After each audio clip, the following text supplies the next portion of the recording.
Ito yung pinilaan ng mga tao kanina. 7 oras mula umaga hanggang ganong oras. Hanggang tanghali. Tingnan nyo. Ayun o, ganyan o. May karton? Ayun o, may karton o. Walang laman yan o. Oy, tangina, may karton. Kupal. Ayun o, may karton o. 10K yan, 10K ang katangan. Tangina, karton o.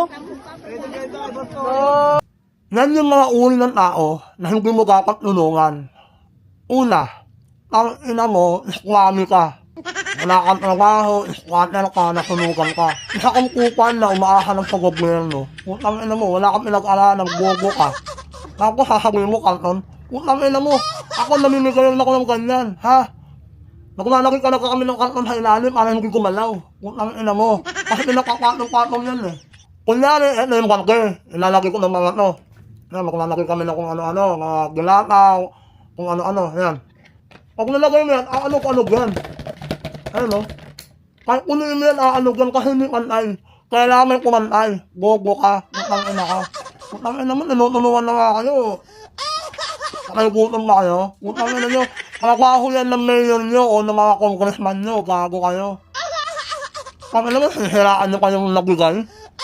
Sisiraan nyo kasi bobo. Ang ina nyo, maraming tinulungan yan, gago kayo. Kayo ka may gana magreklamo, pakigutom ka. Magpahalamat ka na ng putang ina ka. Tapos sinakyan ka ng mga gagong kakampu kayo, nila pansis, yung baklang lawyer, sinakyan eh. Diba? Kapakalat, para magmukhang masama sa Senator Bongo. Putang ina mo, baklang Jesus, yung ka, gago ka. Trabaho yan ng mayor o congressman na nakakasakot sa lugar nyo. Okay? Magpasalamat kayo, nanunuwang pa kayo ng Senator Bongo. Nag-iisa lang si Senator Bongo na gumagawa niyan. Buong Pilipinas, iniikutan niya. May bagyo, baha, lindol, sunog, lahat.